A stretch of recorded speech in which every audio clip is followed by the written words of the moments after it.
Nous vous conduisons à présent dans la province du Mouhoun avec les services du département ministériel en charge de l'environnement.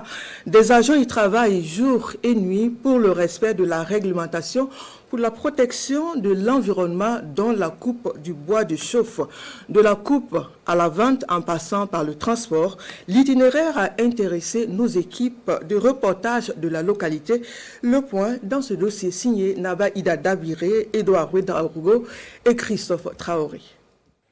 La loi 03-2011 portant code forestier au Burkina Faso fixe les principes fondamentaux de gestion durable des ressources forestières, halieutiques et fauniques. Et dans cette loi, la coupe et la commercialisation du bois de chauffe sont régis par des textes afin de protéger les forêts. Certains ménages n'ayant pas les moyens financiers de se procurer du gaz se retournent vers le bois et le charbon de bois pour la cuisson et le chauffage. Une situation qui entraîne la coupe excessive des arbres, ce qui engendre un impact sur le climat et l'écosystème. Seydou Tienteka et Abdoul Rasmane Konaté sont ceux-là qui décident de se mettre en règle vis-à-vis de la loi pour la protection de l'environnement avant d'exercer leurs activités. C'est en 2024 que j'ai pris mon permis. On m'a fait savoir que c'est expiré et je suis là pour prendre un autre permis. Si je ne le fais pas et on m'arrête, ça sera grave.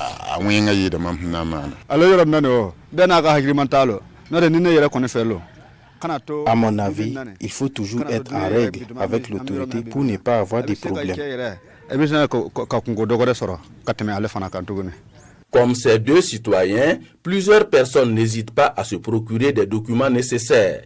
Des permis de coupe et circulation pour l'usage familial et un autre permis pour la commercialisation existent à des prix abordables.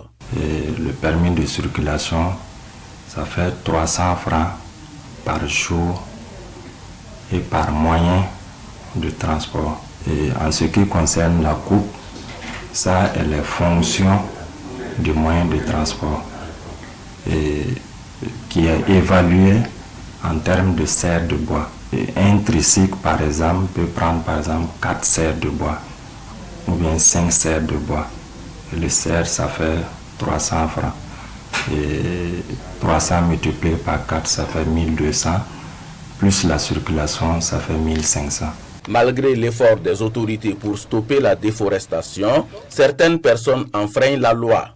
Dans ce cas, elles sont tout simplement auditionnées et sensibilisées ou même verbalisées à la hauteur de leur forfait. Toute personne qui procède à la coupe du bois, au stockage ou au transport et aussi à la commercialisation du bois au Burkina Faso sont punis d'un emprisonnement de 6 mois à 3 ans et une amende de 10 000 à 2 millions de francs CFA ou de l'une de ces deux peines. Ces protecteurs de l'environnement appellent les utilisateurs à se conformer tout simplement à la loi.